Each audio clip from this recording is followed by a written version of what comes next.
നമസ്കാരം. പ്രാദേശിക വാർത്തകൾ.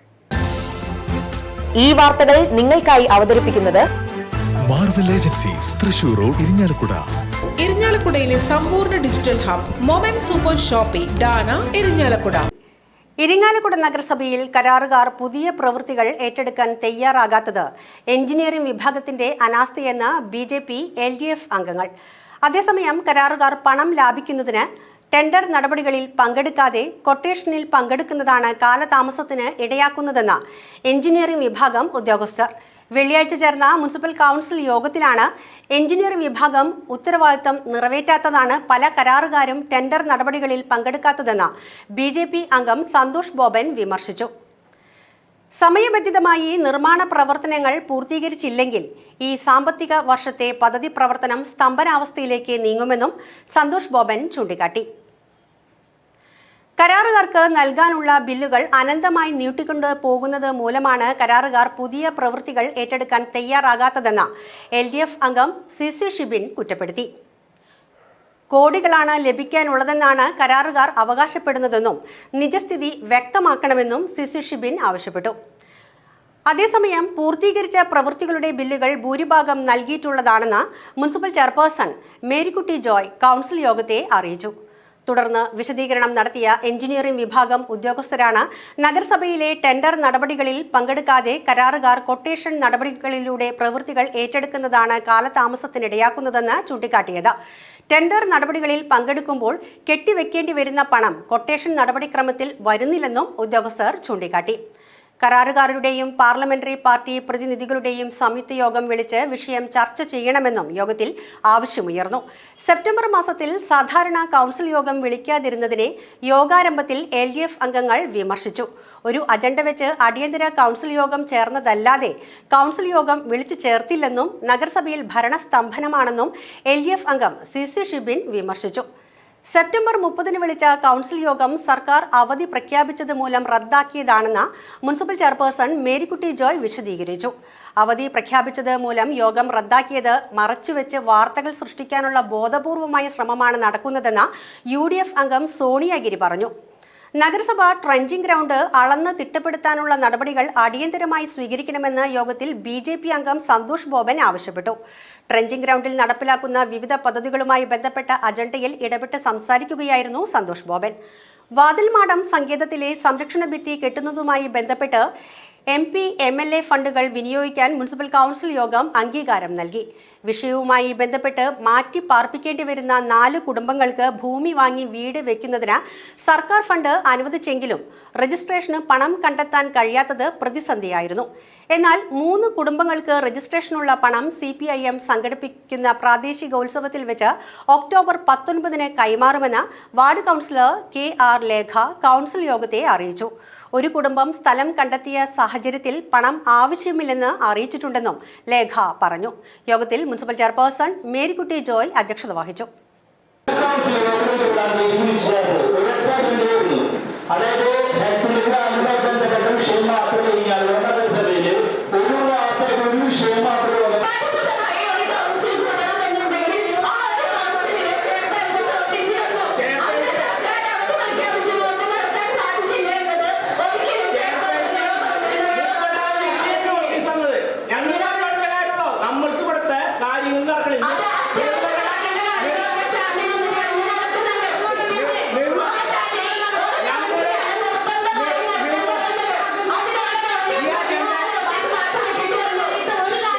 പിന്നെ അവർ വരുന്നത് കുറെ കഴിഞ്ഞിട്ടാണ്. അപ്പൊ ഈ OP-യിൽ വന്നിരിക്കുന്ന ആളുകൾ ഒരു 10 മണിക്ക് വന്നു കഴിഞ്ഞാൽ ഒരു മണി വരെ 1:30 വരെ ഇരിക്കേണ്ട ഒരു വൈകാത്ത അവസ്ഥയുണ്ട്. ഞാൻ തന്നെ ഒരിക്കലും ഡോക്ടറെ കാണാൻ വേണ്ടി ഞാൻ തിരിച്ചു വന്നു. നമ്മളവിടെ ഇരിക്കുന്നു, അങ്ങനെ ഇരുന്നവിടെ ഇരിക്കാൻ ഡോക്ടറെ പോയി ആൾക്ക് ഇരിക്കുന്ന രോഗികളോടൊന്നും ഒരു കമ്മിറ്റ്മെന്റ് ഇല്ല. ആളെ കഴിഞ്ഞ് പോകണം, ബാക്കിയുള്ള ഒരാളെ ഇരിക്കാൻ. അത് കഴിഞ്ഞ് 1 മണിക്കൂറും 1.5 മണിക്കൂറും കഴിഞ്ഞിട്ടാണ് ഈ ആള് വരുന്നത്. അവരുടെ വീട്ടിലേക്കുള്ള കറക്റ്റ് ആയിട്ട് തന്നെ ചെയ്യുന്നുണ്ട്. പക്ഷേ നമ്മുടെ OP-യിൽ കിട്ടുന്ന സർവീസ്, ഹോസ്പിറ്റലിൽ കിട്ടുന്ന സർവീസ്, ആ സർവീസ് അപര്യാപ്തമായിട്ടുള്ള കാര്യമാണ്. നമ്മളത് മോണിറ്റർ ചെയ്യണം. കഴിഞ്ഞിട്ട് ഇവർക്ക് രജിസ്ട്രേഷൻ എടുക്കാൻ ഇവർക്ക് സാമ്പത്തിക ബുദ്ധിമുട്ട് അനുഭവിക്കുന്ന കുടുംബങ്ങളാണ് ഈ 4 വീട്ടുകാർ.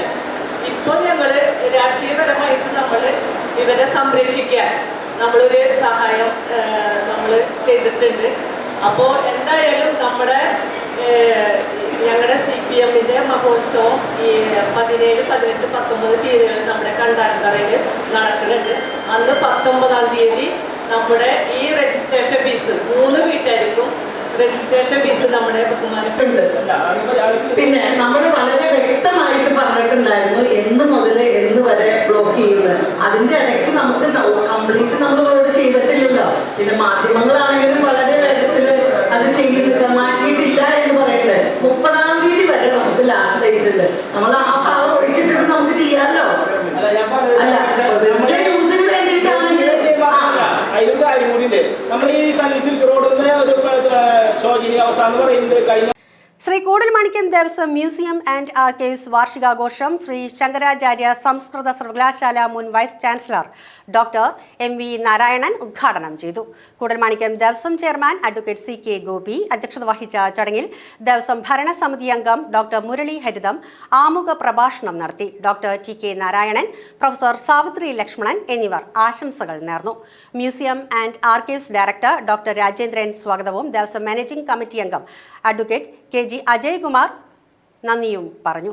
കൂടൽമാണിക്യം ക്ഷേത്രവും കൂടിയാട്ട പാരമ്പര്യവും എന്ന വിഷയത്തിൽ അമ്മന്നൂർ പരമേശ്വര ചാക്യാർ പ്രബന്ധം അവതരിപ്പിച്ചു.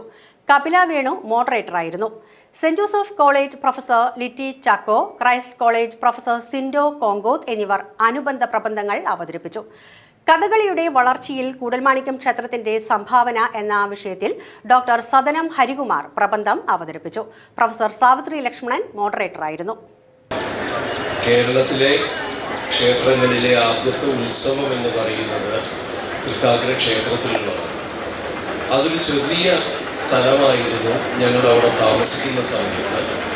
പക്ഷേ അതിൻ്റെ ഒരു ചരിത്ര പ്രാധാന്യം എന്ന് പറഞ്ഞാൽ ഏതാണ്ട് 28ഓളം രാജ്യങ്ങൾ കേരളത്തിനകത്തുണ്ടായിരുന്ന ഒരു കാലത്ത് 14 ദിവസം നീണ്ടു നിന്നിരുന്ന ഓണാഘോഷം അവിടെ നടത്തുമ്പോൾ 28 രാജാക്കന്മാർ വന്ന് അല്ലെങ്കിൽ തമ്പുരാക്കന്മാർ വന്ന് ആ ഓണാഘോഷം നടത്തുകയും ഓരോ ദിവസത്തെ ആഘോഷവും ഈ 2 രാജാക്കന്മാരുടെ ചുമതലയാവുകയും ആ സമയത്ത് തമ്മിലുള്ള വൈരവും യുദ്ധവുമൊക്കെ നിർത്തിവെച്ച് അത് ഇന്ന് നമ്മളുടെ ഭാഷയിൽ ന്യൂട്രൽ സോൺ എന്ന് പറയും. ബഹളില്ലാത്ത സ്വിറ്റ്സർലാൻഡിനെ പോലൊരു സ്ഥലമായിട്ടാണ് അത് പരിഗണിക്കപ്പെട്ടിരുന്നത് എന്നൊക്കെ കുറെ കഴിഞ്ഞതിന് ശേഷമാണ് മനസ്സിലായത്. അപ്പോഴാണ് ഞാൻ ജീവിച്ചിരുന്ന സ്ഥലത്തിൻ്റെ പ്രാധാന്യം അറിയാതെ എത്രയോ കാലം ഞാൻ ജീവിച്ചു എന്ന് അറിയുകയും ചെയ്തു. കാട്ടൂർ ലക്ഷ്മി കൊലക്കേസ് പ്രതികൾ കുറ്റക്കാരെന്ന് കണ്ടെത്തി ശിക്ഷ ഒക്ടോബർ 7-ന് വിധിക്കും. ഗുണ്ട സംഘാംഗങ്ങളായ കാട്ടൂർ കാട്ടുകടവ് നന്ദിലത്തുപറമ്പിൽ വീട്ടിൽ 35 വയസ്സുള്ള ദർശൻ കുമാർ, കരാഞ്ചിറ ചെമ്പാപ്പുള്ളി വീട്ടിൽ 35 വയസ്സുള്ള നിഖിൽ ദാസ്, പുല്ലഴി ഒളരി നങ്ങേലി വീട്ടിൽ 36 വയസ്സുള്ള ശരത്, ചൊവ്വൂർ പാറക്കോവിൽ കള്ളിയത്ത് വീട്ടിൽ 35 വയസ്സുള്ള രാകേഷ് എന്നിവരെയാണ് ഇരിങ്ങാലക്കുട അഡീഷണൽ ജില്ലാ സെഷൻസ് കോടതി ജഡ്ജ് N വിനോദ് കുമാർ കുറ്റക്കാരെന്ന് കണ്ടെത്തിയത്. പ്രതികൾക്കുള്ള ശിക്ഷ ഒക്ടോബർ 7-ന് വിധിക്കും. കാട്ടൂർ പോലീസ് സ്റ്റേഷനിലെ ഗുണ്ടാ ലിസ്റ്റിലുള്ള കാട്ടുകടവ് നന്ദാനത്തു പറമ്പിൽ ഹരീഷിന്റെ ഭാര്യ 43 വയസ്സുള്ള ലക്ഷ്മിയാണ് 2021 ഫെബ്രുവരി 14-ന് രാത്രിയിൽ ഗുണ്ടാ സംഘത്തിന്റെ വെട്ടേറ്റു മരിച്ചത്. കാട്ടുകടവിൽ വാടകയ്ക്ക് താമസിക്കുന്ന വീടിന്റെ മുൻവശത്ത് റോഡിൽ വെച്ച് തോട്ടയെറിഞ്ഞ് വീഴ്ത്തിയാണ് ലക്ഷ്മിയെ വാളുകൊണ്ട് വെട്ടിക്കൊലപ്പെടുത്തിയത്. ഇൻസ്പെക്ടർമാരായ VV Anilkumar, Aneesh Kareem, TV Shibu, CB Arun, P Jyothindrakumar, SI-മാരായ R Rajesh, K Suhail, Justin, Ranjith, Jinumon Thachethu എന്നിവരാണ് അന്വേഷണ സംഘത്തിൽ ഉണ്ടായിരുന്നത്. പ്രോസിക്യൂഷൻ ഭാഗത്തു നിന്നും 59 സാക്ഷികളെ വിസ്തരിച്ച് 39 തൊണ്ടിമുതലുകളും 176 രേഖകളും ഹാജരാക്കി. പ്രതിഭാഗത്തു നിന്നും 3 സാക്ഷികളെ ഹാജരാക്കി, 5 രേഖകളും ഹാജരാക്കി. പ്രോസിക്യൂഷനു വേണ്ടി public prosecutor advocate Joji George, മുൻ പ്രോസിക്യൂട്ടർ അഡ്വക്കേറ്റ് PJ ജോബി, അഭിഭാഷകരായ എബിൻ ഗോപുരൻ, PS സൗമ്യ എന്നിവർ ഹാജരായി. ഇരിങ്ങാലക്കുട പൂതംകുളം ചന്തക്കുന്ന് റോഡ് സമഗ്ര വികസനത്തിന്റെ ഭാഗമായി ഠാണ ജംഗ്ഷനിൽ നിന്നും ചാലക്കുടി ഭാഗത്തേക്ക് പോകുന്ന റോഡ് കുറുകെ പൊളിച്ചു. യാതൊരുവിധ മുന്നറിയിപ്പും ഇല്ലാതെയാണ് കഴിഞ്ഞ ദിവസം രാത്രി കൾവർട്ട് നിർമ്മിക്കുന്നതിനായി KSTP റോഡിന് കുറുകെ JCB ഉപയോഗിച്ച് കുഴിയെടുത്തത്.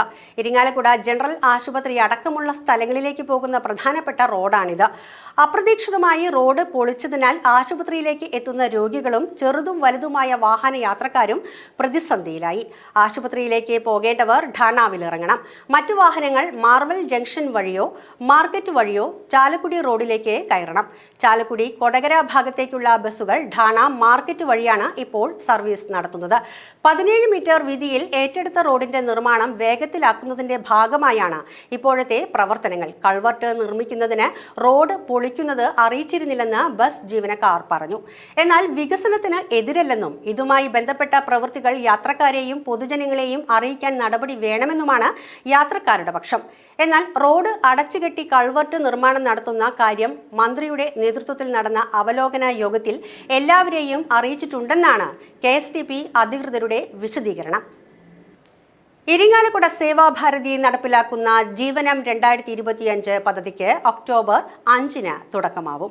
ഞായറാഴ്ച വൈകിട്ട് 4-ന് മുനിസിപ്പൽ ടൗൺ ഹാളിൽ ചേരുന്ന ചടങ്ങിൽ വെർച്വൽ ക്ലിനിക്കും സൗത്ത് ഇന്ത്യൻ ബാങ്കിന്റെ CSR പ്രോജക്റ്റിൽ ഉൾപ്പെടുത്തി ലഭ്യമാക്കുന്ന ആംബുലൻസും സേവാശക്തി ഫൗണ്ടേഷൻ അനുവദിച്ച പാലിയേറ്റീവ് കെയറിന് വേണ്ടിയുള്ള വാഹനവും സമർപ്പിക്കുന്ന ചടങ്ങ് സംസ്ഥാന ഗവർണർ രാജേന്ദ്ര വിശ്വനാഥ് ആർലേക്കർ നിർവഹിക്കുമെന്ന് പ്രസിഡന്റ് നളിൻ ബാബു S. മേനോൻ വാർത്താ സമ്മേളനത്തിൽ അറിയിച്ചു. ചടങ്ങിൽ RCCയിലെ പ്രമുഖ ഡോക്ടർ R. രാജീവ്, 1000-ൽ പരം മെഡിക്കൽ ക്യാമ്പുകൾ സംഘടിപ്പിച്ച ജോൺസൺ കൊലങ്കണ്ണി, സേവാഭാരതി നടത്തുന്ന അന്നദാനത്തിന് നേതൃത്വം നൽകുന്ന രാമേട്ടൻ എന്നിവരെ ആദരിക്കും. Secretary Sairam, treasurer I. Raveendran, Johnson Kolankanni എന്നിവരും വാർത്താ സമ്മേളനത്തിൽ സംബന്ധിച്ചിരുന്നു. 41 വാർഡുകളിലും ഇരിങ്ങാലക്കുട മുനിസിപ്പാലിറ്റിയുടെ 41 വാർഡുകളിലും ക്യാൻസർ വിമുക്ത നഗരസഭ അല്ലെങ്കിൽ ടൗൺ എന്നാക്കാൻ വേണ്ടിയിട്ട് RCC തിരുവനന്തപുരത്തിൻ്റെ സഹായത്തോടു കൂടി cancer detection camps, free cancer detection ക്യാമ്പ്സാണ് തുടങ്ങാൻ പോകുന്നത്. 3 വാർഡുകൾ, ഓരോ മാസവും 3 വാർഡ് പ്രകാരം 1 കൊല്ലം കൊണ്ട് കംപ്ലീറ്റ് കവർ ചെയ്യുക, ഇരിങ്ങാലക്കുട മുനിസിപ്പാലിറ്റി കവർ ചെയ്യാനുള്ള പരിപാടിയാണ് ഇപ്പോൾ ചെയ്തിരിക്കുന്നത്. നെക്സ്റ്റ് ഒരു വെർച്വൽ ക്ലിനിക്, ഫ്രീ കൺസൾട്ടേഷൻ എല്ലാവർക്കും, നോട്ട് ഓൺലി BPLകാർക്കല്ല, അവിടെ വരുന്ന എല്ലാവർക്കും ഫ്രീ കൺസൾട്ടേഷനുമായിരിക്കും. മരുന്നുകൾ ലാഭരഹിതം, കോസ്റ്റ് വളരെ ഏറ്റവും ചുരുങ്ങിയ ചിലവിൽ മരുന്നുകളും ഞങ്ങൾ കൊടുക്കുന്നതായിരിക്കും. അതിൻ്റെ ഒപ്പം തന്നെ ഇരിങ്ങാലക്കുട സൗത്ത് ഇന്ത്യൻ ബാങ്ക് അവരുടെ CSR ഫണ്ട് വഴി ഞങ്ങൾക്ക് കിട്ടിയിട്ടുള്ള ഒരു ആംബുലൻസ് ഉണ്ട്. That is the second ambulance we are having. അതിൻ്റെ ഉദ്ഘാടനം, അതിൻ്റെ ഫ്ലാഗ് ഓഫ് അദ്ദേഹം ചെയ്യുന്നതായിരിക്കും. അതുകൂടാതെ തിരുവനന്തപുരം സേവാശക്തി ഞങ്ങൾക്കൊരു പാലിയേറ്റീവിന് വേണ്ടിയിട്ട് ഒരു വാൻ തന്നിട്ടുണ്ട്. അതിൻ്റെ ഫ്ലാഗ് ഓഫും കൂടി അന്ന് ചെയ്യുന്നതായിരിക്കും. ക്യാൻസർ മുക്ത ഇരിങ്ങാലക്കുട നഗരസഭ എന്നതാണ് സേവാഭാരതിയുടെ സ്ലോഗൻ. ഇപ്പം നമ്മൾ 41 വാർഡുകളിലും ആ ക്യാൻസർ ക്യാമ്പ് സംഘടിപ്പിക്കുകയാണ്. പൊതുവിദ്യാഭ്യാസ വകുപ്പും കരിയർ ഗൈഡൻസ് സെല്ലും സംയുക്തമായി ഹയർ സെക്കൻഡറി വിദ്യാർത്ഥികൾക്കായി സംഘടിപ്പിച്ച മിനി ദിശ expo Irinjalakuda SN higher secondary സ്കൂളിൽ മുനിസിപ്പൽ ചെയർപേഴ്സൺ മേരിക്കുട്ടി ജോയ് ഉദ്ഘാടനം ചെയ്തു. PK ഭരതൻ മാസ്റ്റർ അധ്യക്ഷത വഹിച്ച ചടങ്ങിൽ ജില്ലാ കോർഡിനേറ്റർ PD പ്രകാശ് ബാബു ആമുഖ പ്രഭാഷണം നടത്തി. ഉപജില്ലാ വിദ്യാഭ്യാസ ഓഫീസർ MR രാജീവ് മുഖ്യാതിഥിയായിരുന്നു. KR Sathyapalan, KS Kaisab, AC Kumaran എന്നിവർ ആശംസകൾ നേർന്നു. കൺവീനർ സരിത CS സ്വാഗതവും സ്കൂൾ പ്രിൻസിപ്പൽ സിൻല CG നന്ദിയും പറഞ്ഞു.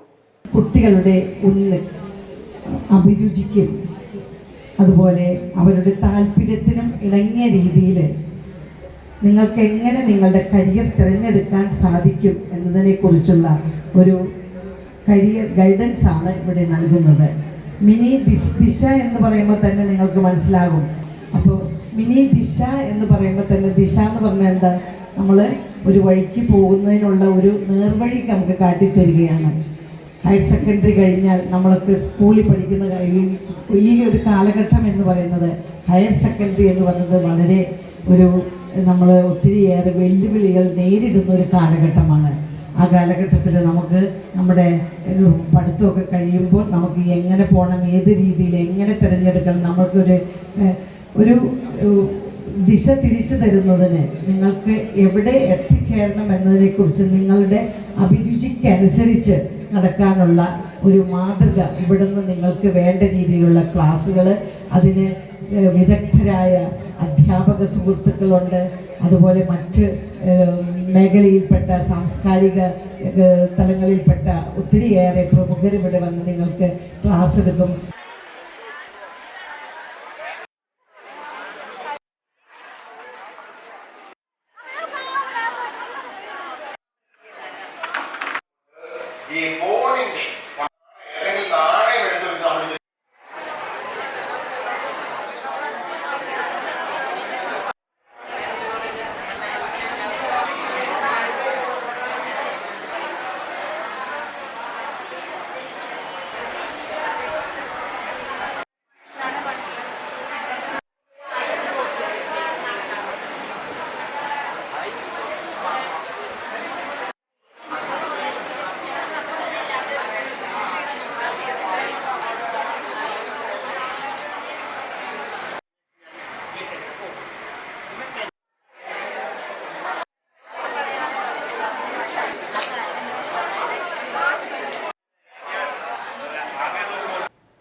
ഇതോടെ വാർത്തകൾ കഴിഞ്ഞു. നമസ്കാരം.